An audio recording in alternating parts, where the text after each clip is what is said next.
Michelle will flash the time warnings as we get near the end. So if you would please tell us a little bit about yourself and why you're interested in this position. I have a bad cold, and I wonder if there's any water. I forgot to bring some water.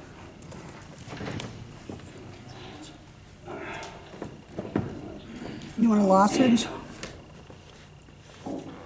I'm Bruce Sell. I'm been in Casper since I was in grade school. I went to Park School and East Junior High, and then to NCHS for 1 year, where I met my high school sweetheart, and then we went to Kelly Walsh because they finished the school there, and then went to college. Got married out of high school, had lots of kids, and I now have 30 grandkids. And I have right out of college, I went to work for the probation patrol department, and did that for 5 years. Then I was in a Christian school as a teacher and then a principal, and then for the last 35 years I've been a pastor of a little church on the corner of 12th and several years ago I began to be motivated about studying our country, and the background of our country. I remember recently President Obama was asked the question, do you believe in American exceptionalism? And his answer was, yes, I believe in American exceptionalism, in the same way that a Canadian would believe in Canadian exceptionalism, or a German would believe in German exceptionalism, which totally avoided the question. And the true issue about American exceptionalism is that we have been given a great gift here, and it's something that I believe that, thank you so much, that as I've told people all the time, my grandfather gave me a country that I feel like I can't give to my grandchildren, but I want to. I have 30 of them, and they I think, deserve to have what is truly American exceptionalism. It's not a good feeling that you have about your country. Everybody has that.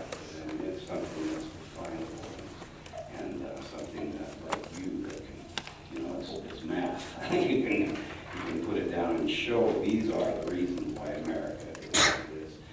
And it's for that reason that I have been motivated to be involved in things like this for a long time. So, that's why I'm here. I'm sure to take a break before we get into the next one. First question. With the new Trump administration, what do you see as the opportunities as a legislator to advance the interests of Wyoming, and how would you go about that?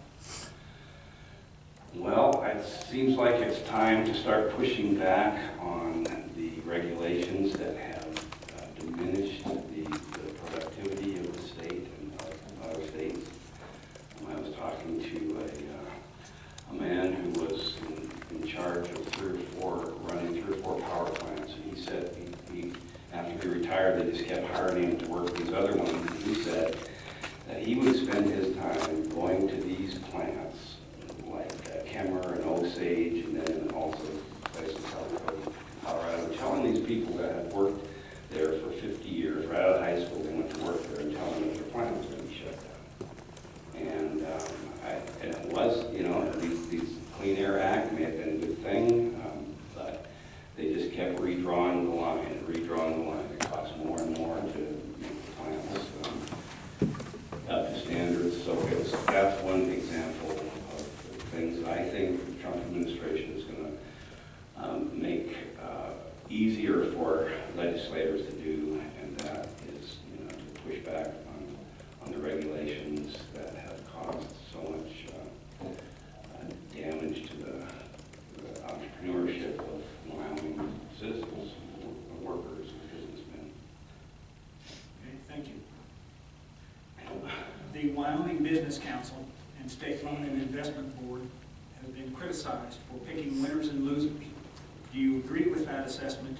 Why or why not? Well, I have to plead ignorance on most of that. I don't know. I really believe that letting people succeed or fail on their own initiative is the best way to advance business in Wyoming. And so I think if I said any more, I wouldn't be honest about knowing what I was talking about. So I don't know. Okay, thank you. Yeah. In the last session of the legislature, the $105 million over the cap dollars for cities, towns, and counties was much debated. Please tell us your position on this funding and how you believe it should be addressed in future sessions. Say that again? In the last session of the legislature, the $105 million over the cap for cities, towns, and counties was much debated. Please tell us your position on this funding and how you believe it should be addressed in the future. I don't know. Okay. Fourth question. A significant shortfall has been identified by the state for the upcoming fiscal year 2018. What are your thoughts on how this should be addressed, and how would you go about bringing this to fruition? Well, I would never probably say this publicly, because this isn't public. You know, this is Wyoming, and I think we just have to cowboy up. You know, when you have a shortfall, we have to realize, you know, we all have to take a hit, I suppose. When I got out of college in the early 70s, I got a job at the Probation and Parole Department, and they gave me a week's worth of training in Cheyenne, gave me a gun, a badge, and a state card, and a cardboard box full of files that were the probationers and parolees, and sent me to be the agent for the 4 western counties in Wyoming with no office. Judge C. Stewart Brown and Kemmer felt sorry for me and gave me a closet right off of the courthouse there. And I remember, you know, I don't ever remember at one time saying, boy, we need more help here, we need more funds, we need more money. I mean, you just did your job. And there were times when, you know, they would call us back because somebody got a grant and they wanted us to sit around and talk about, you know, how we felt about things. And how I feel about it, I'd like to go back and do my job, but we're wasting. And then in the next budget session, you know, we have to include that certain seminar in there. So we're gonna, you know, say, well, we have to have this. When it comes to education, are you gonna have a question on education? Oh, I shouldn't be past that. Anyway, the point is that we can make do, and when we have to say, well, the federal government's going to mandate to us that we have to keep things at a certain level, well, we're the state of Wyoming, and we can, we have much more, sorry, thanks. Okay, thank you. Yeah. The Wyoming Association of Municipalities has taken positions on several potential revenue-raising streams for this legislative session to consider. Please briefly tell us your position on your suggestions.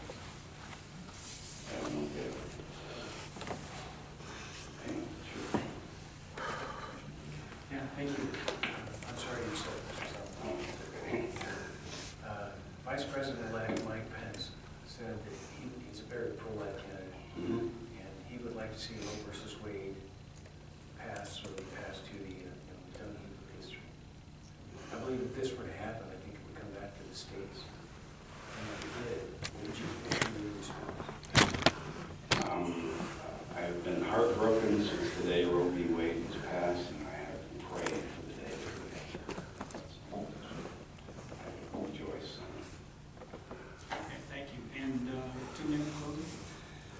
Okay. I hear every once in a while the statement that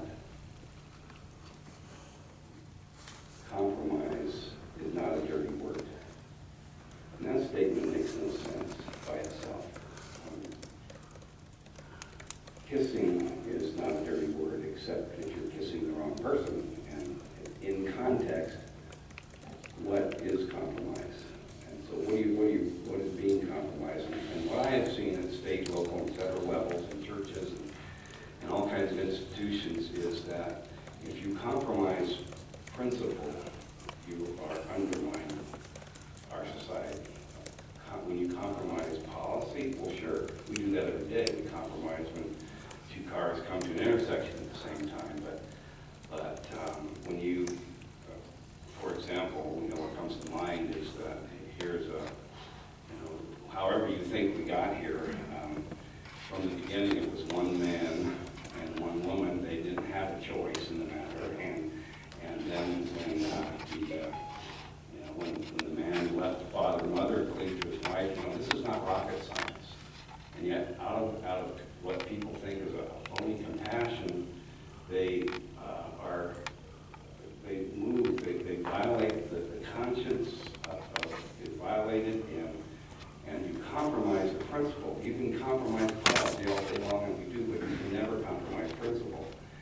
And so what happens is you sow the wind and you reap the whirlwind down here, and then you try to throw legislation at this to patch it up when somebody's got to have the courage to come back here and say, no, this is the way it is, like the North Carolina legislature is doing right now on the so-called bathroom bill. So, yeah, there's ways to compromise. Thank you, Mr. Sell. Is that- If you would like, you may have a seat in the